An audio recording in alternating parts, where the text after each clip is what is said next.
ketika dipanggil ya ayyatuhan nafsul mutmainnah, wahai jiwa yang tenang, masih disebut jiwa nafs. Wahai yang akunya mencari ketenangan, tinggalkan akumu, irji'i ila rabbiki, kembalilah kepada Rabbmu. Nggak dipakai lagi nafs, langsung radiyah. Nggak ada kalimat nafs radiyah. Nafsnya dihilangin karena orang yang sudah ridha, keakuannya lebur dalam keakuannya Allah. Maka kehendakku habis yang ada kehendak Allah, hukumku habis yang ada hukum Allah. Udah begitu belum? Kita kan masih mau berkehendak dalam kehendaknya Allah. Kita masih berhukum dengan hukum diri kita, padahal sudah ada hukum Allah. Maka hidup kita gelisah.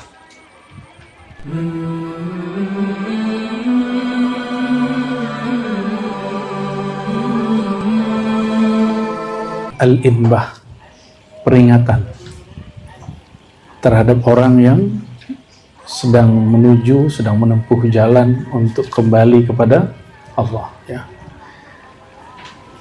Untuk itu mari kita baca suratul Fatihah. Kita hadiahkan untuk Abu Ruh Sayyidina Muhammad SAW dan semua pewaris-pewarisnya, wabil khusus pengarang kitab ini Al-Imam Al-Arif Billah Muhyiddin Ibn Arabi. Al-Fatihah. Ya nasin suratul.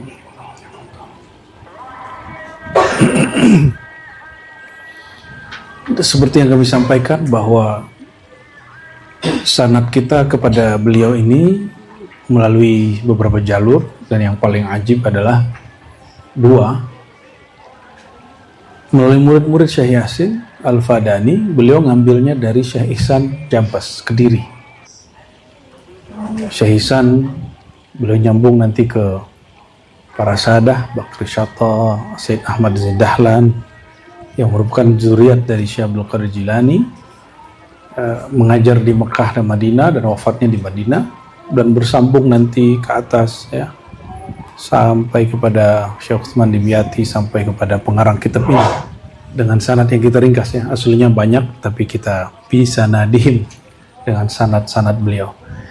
Dan yang paling unik itu yang kedua, Muhaddithul Haramain Sayyidi Syekh Syarif Abuya Said Muhammad Alawi Al-Maliki meriwayatkan juga sanad-sanad Ibn Arabi, bahkan menjadikan Sunan At-Tirmizi, kitab hadis yang 6, salah satunya Sunan At-Tirmizi yang diajar Buya di Ribat Banat, Ribat Putri, itu sanad yang dipakai adalah sanad Al-Imam Ibn Arabi. Maka bagi kami, salah satu yang khidmat dalam kitab-kitab hadis, Imam Ibn Arabi itu hafiz, musnid, dan dia bersanad kepada musnid dunia fi zamanihi wa huwa Abu Tahir As-Silafi. Pernah dengar? Baru dengar barusan, ya. Jadi kalau di zaman kita ada Syekh Yasin Al-Fadani, di zaman itu ada Abu Tahir As-Silafi. Abu Tahir As-Silafi inilah imam yang sampai zaman dia masih meriwayatkan hadis dengan sanad dia sampai ke Nabi Muhammad SAW. Semangat yang beliau ajarkan itu akhirnya dipertahankan oleh murid-muridnya sampai kepada orang zaman hari ini. Oleh karena itu, sampai hari ini apakah hadis masih diriwayatkan? Masih. Namun dalam bab keilmuan dan tabarukan, ngambil berkah, bukan lagi dalam bab pengujian kevalidan. Kalau kevalidan sudah cukup dengan Sahih Al-Bukhari. Tapi kita punya silsilah kepada Imam Al-Bukhari. Itu disebut sanad. Dari guru Imam Bukhari gitu. Imam Bukhari wafatnya 256. Jumpa nggak? Maka kalau kita sebut aku berilmu dengan sanad yang sambung kepada Nabi melalui hadis-hadis Nabi, mesti punya sanad ke Imam Bukhari. Karena kita nggak jumpa, melalui guru kita terus sampai ke beliau. Oleh karenanya orang yang mengatakan langsung saja kepada Allah Rasulnya itu orang kurang ajar dan kurang ilmu. Kenapa? Gimana mau langsung kepada Allah? Imam Bukhari aja lewat guru dia, Al-Humaydi, lewat gurunya Al-Qa'nabi, lewat gurunya Qutaibah. Mereka ngambil dari Malik, dari Syafi'i, dari Sufyan, ya. Dan orang ini juga nggak langsung, mereka dari gurunya, terus dari gurunya sampai kepada Nabi SAW. Dan paling pendek Imam Bukhari itu antara beliau dan Nabi 3 orang. Itu Imam Bukhari, paling pendek. Standarnya 5, 6, 7, paling panjang sekitar 8 ya. Kalau kita jarak kita ke Nabi, paling pendek barangkali kalau mengikuti sanad yang sahih 25 sampai 30. Tapi kalau jalur yang nazil yang panjang itu bisa 46 jarak kita ke Nabi. Jarak guru ya. Guru. Seperti sanad Thariqah Naqsyabandiyah yang kita pakai ketika suluk itu sekitar 40, tapi ada sanad pendeknya 36, 37 sampai 40. Namun karena saya dididiknya lebih lama dengan sanad yang 40, saya pakai yang jadi saya nomor 40-nya di situ. Ya, kalau pakai sanad yang satu lagi nomor 36, tua bener kan? Ada yang jalur 37. Tapi karena thariqat ini tidak hanya ijazatan, tapi dia juga tarbiyatan. Tarbiyah itu digembleng sama guru. Gak cukup aku ijazahkan, yaitu secara sanad ijazah dapat berkah. Tapi nggak ada suluk yang berarti itikaf, khalwat. Suluknya ngamalin yang ada aja. Nah, jadi yang antum dapat itu lewat jalur 40 sanad.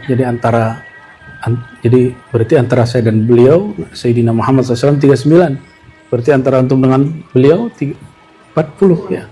Ente ke 41 ya. Ngeri kali. Sohe gak sanadnya tuh?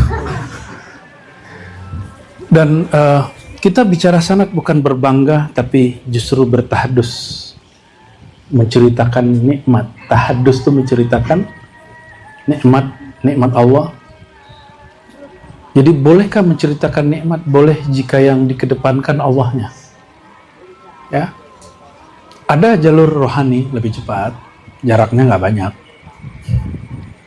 Ya, setiap ulama di masanya punya kuota di sisi Allah untuk bisa langsung rohani jumpa dengan rohani Nabi Muhammad SAW. Ya, tapi itu sanad ruhiyah. Sanad ruhiyah ini yang dipakai di Thariqat Tijani dan Idrisi. Di Naqsyabandi awail. Ya, tapi Naqsyabandi ini kan 3 jalur. Kita pakai 3-3-nya supaya menutupi ada sanad yang rohani yang disebut Uwaisiyah. Uwais ini gak jumpa Nabi secara fisik, tapi jumpa Nabi secara rohani.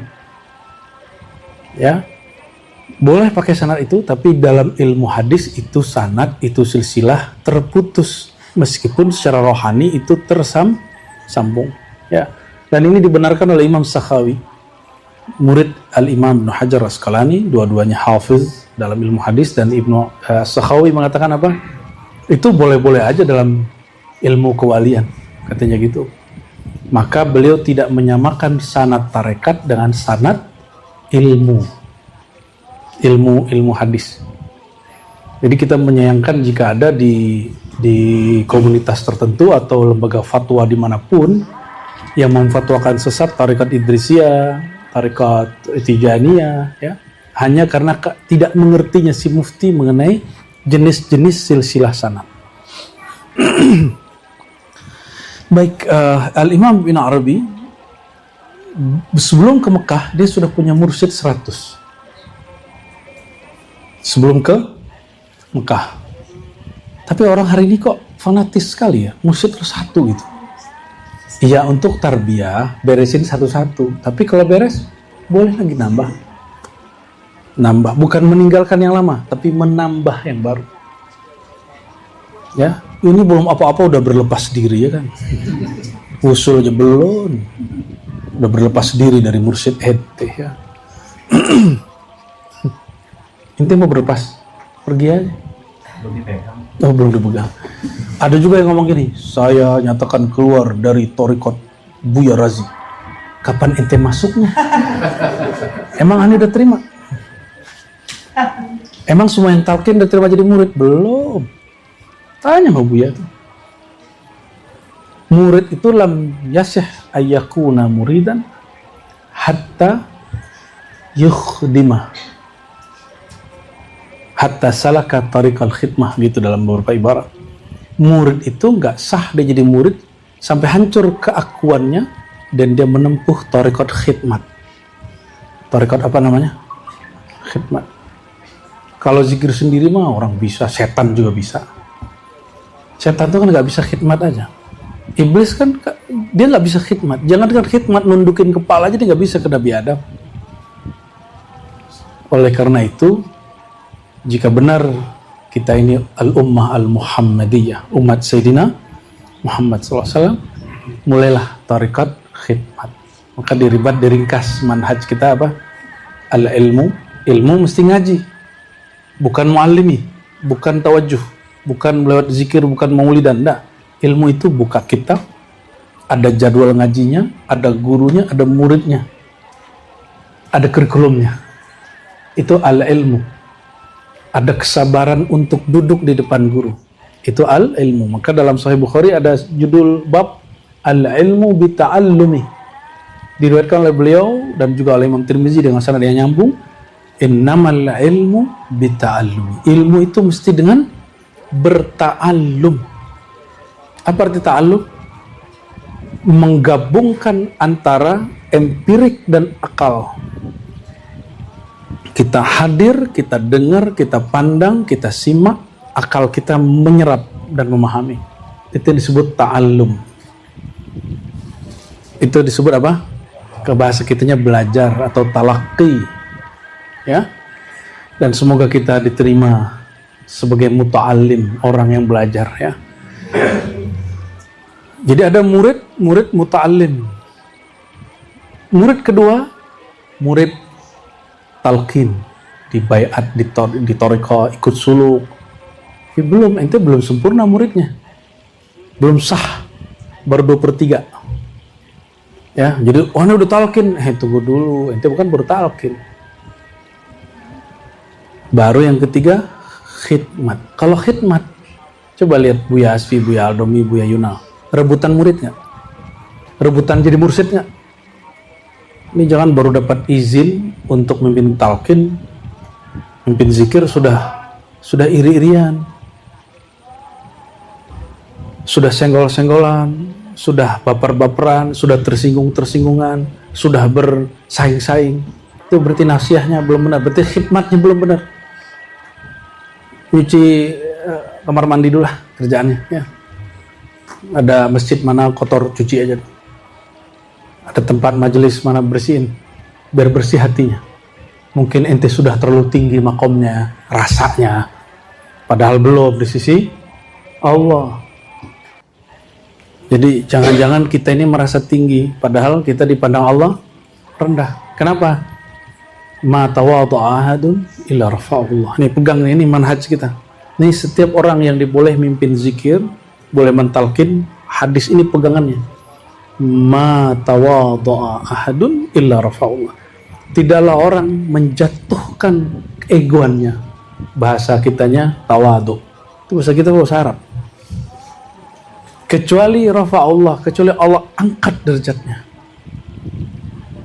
Ya, pasti diangkat derajatnya. Jadi nggak usah malu, nggak usah gengsi untuk khidmat. Khidmat semampunya. Semua antum harus jadi mursyid. Mau jadi mursyid, tinggal minta sanadnya ke Buya Asfi. Filenya banyak tuh, tinggal dibagi-bagi. Ya. Mau? Ya, serius. Emang semudah itu, Bu, ya? Nah, kita masuk ke halaman 45 kitab Inba. Lagi saya ulangi bahwa ini adalah kaedah-kaedah ketorikatan tasawuf yang sangat sunni sekali, sangat adabi sekali, sangat sufi sekali. Tidak seperti yang dibayangkan orang dalam kitab Futuhatnya. Orang-orang kan keliruannya, kalau baca Ibn Arabi Futuhat doang langsung. Ngerti juga belum, udah langsung nembak langsung ke kitab Al-Futuhat. Futuhat ini kan ada seni membacanya. Harus paham dulu torikotnya, baru masuk ke hakikatnya. Wa qala ya radhiyallahu ta'ala anhu, la yazalul wali, senantiasalah seorang wali, walau balagha a'la maqamin yantahi ilaih, meskipun sampai ke maqam tertinggi, la yasqutu anhu khitabus syar'i bil a'mal, maka amalan dia, amalan syariatnya tidak pernah gugur. Jadi nggak ada namanya wali terus bilang kalau ente jadi wali, ente nggak sholat lagi, ente nggak wajib sholat lagi, nggak ada begitu ya. Terus kalau ente ngeliat ada orang nggak sholat, dia kan wali, kafir nggak? Tunggu dulu, tanya dulu dia, menurut dia sholat wajib atau tidak. Kalau dia bilang sholat dengan wajib, baru kafir. Kalau ente ketemu orang diyakini wali, tapi pandangan kasar ente nggak lihat dia wali sholat, terus ente pakai sholat ente nggak khusyuk itu untuk nilai dia. Uwais Al-Qarni nggak pernah keluar dari Najd, tapi dia dilihat ada wukuf di Arafah, tawaf di Ka'bah. Orangnya di mana? Najd. Jika terjadi pada Uwais dia bukan nabi, mungkinkah terjadi hari ini pada seorang wali? Gimana? Mungkin lah. Kalau belajar akidah ke Buya Asfi kan ada namanya mungkinat. Sesuatu yang boleh terjadi, mungkin terjadi dengan izin Allah. Jadi kalau ada ente ketemu wali hari ini, zohir mata kita nggak ngeliat dia sholat, adakah mungkin orang lain ngelihat dia sholat di tempat yang lain? Ada. Saya udah jumpa beberapa masyaikh kejadiannya begitu, bukan satu dua. Mungkin sudah mutawatir juga kali, udah lebih dari 10 syekh soalnya kita ketemu yang begitu. Dulu di Payakumbuh Buya ada namanya Syekh Ibrahim Harun. Syekh Ibrahim Harun ini punya sanad beberapa, salah satunya ke Syekh Muhammad Zahid yang Buya sholat di situ. Itu muridnya tengkar sama jamaahnya. Kenapa? Di 7 masjid di satu malam beliau ngimamin sholat di waktu yang sama. Ini Syekh Buya Tuanku Kerajaan yang di Nurul Yakin Pariaman itu punya guru Syekh Ali Imran, pernah berguru ke Syekh Ibrahim Harun dan menceritakan hal yang sama. Kata jamaah masjid A, lu dia di sini kok. Kata yang B, Syekh di sini kok. Kata surau yang satu, dia di sini kok. Itu bukan Uwais Al-Qarni, itu hanya Syekh Ibrahim Al-Allama Al-Faqih As-Sufi. Dia seorang faqih, ahli fiqih, dia seorang ahli usul, akidahnya Asy'ari, dan seorang bertarikat Naqsyabandiyah Khalidiyah. Bukan wali selevel Uwais, tapi terjadi. Kalau dulu mungkin setahun, 100 tahun, 50 tahun sebelum kita terjadi, sekarang boleh terjadi nggak? Ya boleh-boleh aja. Ente kan percaya mah wali udah mati aja. Udah mati baru percaya. Kalau masih hidup, masa sih? Gitu ya. Jadi tusaddiq bil mayyit walam tusaddiq bil hayy. Engkau percayanya dengan wali yang sudah mati, nggak percaya dengan wali yang masih hidup. Ini masalah kita. Kayaknya semuanya wali deh, wali murid.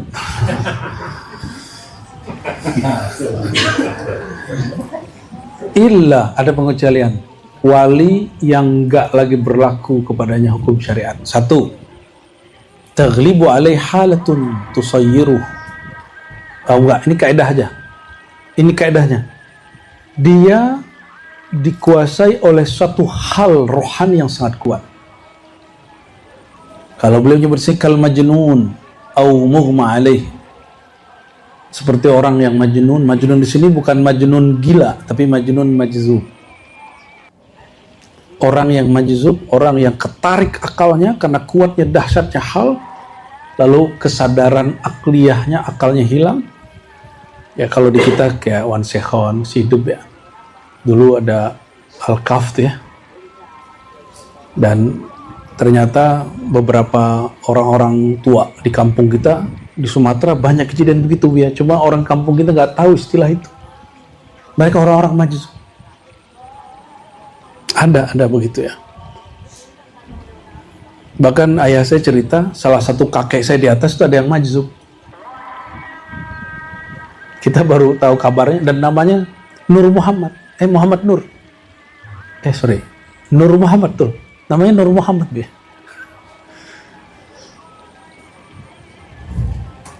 Pantaslah namanya Nur Muhammad. Ya gelibu hal ya. Kadang kelihatan di sholat, kadang rajin, kadang hilang, gak tahu kemana gitu. Fayakunu inda dzalika khitabu syar'i mu'allaqan bihi hatta yafiqa min tilkal halah. Kalau di saat itu, maka hukum syara' digantung lagi, gak berlaku. Kenapa? Hukum syariat berlakunya kepada baligh, aqil, dan ahliyatul lil ada. 3 ya. Baligh, aqil, bukan si akil ya. Orang berakal, dan ahliyatul lil ada, dia mempunyai kemampuan secara fisik untuk bisa melakukan itu. Maka orang yang lumpuh tidak wajib sholat berdiri. Gitu ya. Orang nggak punya tangan, mau wuduin apa tangannya? Maka rukun wudhu bagi dia nggak berlaku yang 6 itu. Itu contohnya. Kalau dia nggak punya akal, majzub, ya nggak ada yang berlaku bagi dia. Karena kan masyghul bil hub, karena dia sedang tersibukkan oleh rasa cinta yang kuat kepada Allah SWT. Usah jauh-jauh, kalian kalau lagi kasmaran itu akalnya hilang. Itu baru cinta sama makhluk. Gimana cinta sama khalik ya. Orang kasmaran sama orang patah hati itu sama, itu hilang akalnya. Jadi nggak ada malunya. Kalau orang kasmaran menampilkan kisah cintanya, orang patah hati menceritakan dan menampilkan kepatah hatiannya. Nggak ada malunya itu. Ya, semoga kita dilindungi Allah di saat-saat yang genting itu, di saat-saat kasmaran itu Allah jaga, di saat-saat lagi patah hati pun Allah jaga. Amin ya rabbal alamin. Fa idza afaqa, kalau sudah sadar baru qala subhanaka tubtu ilaika, kata Nabi Musa, ya Allah, aku mohon ampun dari kemabukanku. Inilah yang diurai oleh Sayyidina Maulana Jalaluddin Ar-Rumi. Beliau menghikayatkan dengan kalimat, jika engkau melihat ada orang mabuk karena khamar hissi, khamar yang sifatnya air toa, kira-kira toa ma'rifat lebih memabukkan atau tidak? Toa cinta lebih memabukkan atau tidak? Iya. Anak-anaknya main game lupa diri, mabuk main game. Itu yang punya lagi senang hobi apa, dia kalau udah mabuk begitu, kita pelakunya semua. Aghliqal bab. La al-bab fi ad-dawrah tsaniyah. Wa kullu man idda'a fi hali sihhatihi, setiap orang yang mendakwakan mengaku-aku dalam keadaan sehatnya, dia sedang berakal balik, wa thubutu aqlihi, akalnya masih oke, an qad wasala ila maqamin a'ta, dia mendakwa dirinya sudah sampai di satu maqam yang diberikan Allah, dzalikal maqam tarkal a'mal, lalu dia meninggalkan amalan dan menyatakan meninggalkan amalannya, faqauluhu zur, maka kata-kata dia yang melepas hukum syariat itu zur wa buhtan, itu kebohongan ya. Wa wusuluhu ila saqar, ya tempatnya bukan ke jannatullah tapi kepada saqar, neraka ya. Auzubillah summa na'udzubillah. Tapi adab kita kalau ketemu ada wali-wali majzub, baik majzubnya separuh atau full atau yang sedang tersibukkan oleh akhwal, kita husnuzan. Antum bukan hakim kan? Kita ini bukan hakim yang boleh menentukan. Antum nggak bisa masuk ke rasa orang. Ada yang bisa masuk nggak ke rasa orang? Itu ada ilmunya. Jadi kalau ada orang lagi sakar, kita bisa ada ilmunya masuk ke rasa itu. Oh, dia lagi di sini, dia lagi di sini. Itu dikasih Allah nanti pengetahuan. Punya pengetahuan itu nggak? Kalau nggak, ya jangan komentari lah. Ya. Dan kita tambahkan satu lagi, yaitu al-malamatiyah, seperti yang terjadi pada Qudayb Alban. Orang sholat dia malah buang air kecil depan masjid. Qudayb Alban ini wali kutub yang ngangkat yang meresmikan pengatannya langsung Syekh Abdul Qadir Al-Jilani. Qaddasallahu asbab bimbingan beliau yang aneh itu, Salahuddin Al-Ayyubi dapat membebaskan Al-Quds, dan itu pertama kali. Dan yang kedua nanti Imam Mahdi. Nggak ada lagi sudah. Jadi nggak usah aneh-aneh lah ya. Nggak usah kemudian kita ngotot, bernafsu, berambisi sebelum masanya terjadi. Jadi siapa orang yang taghlibu alaihi halatun? Pertama al-majnun mughma alaih, yang kedua, yang ketiga al-malamatiyah. Orang malamatiyah itu juga dia sedang menahan majzubnya. Orang malamatiyah seperti Qudayb Alban, dia menahan apa? Jazab di dalam dirinya. Maka orang-orang itu agak aneh-aneh kadang-kadang. Ya. Maka ada wali kalau lagi aneh-aneh dia tiba-tiba lari aja, dikira orang gila, padahal bukan gila. Ada juga wali yang kalau lagi aneh kitabnya diinjak sama dia. Yang pernah kita ceritain kemarin. Terus tanya sama muridnya, loh kok diinjak kitabnya Syekh? Apa kata dia? Loh emang saya bukan kitab katanya. Dia juga kitab. Dia ngeliat dirinya kitab. Jadi kitab numpuk deh, tapi ente gak boleh ngamalin tuh Gus Kohar, jangan coba-coba nginjak kitab depan aneh. Itu orang lagi hal aja.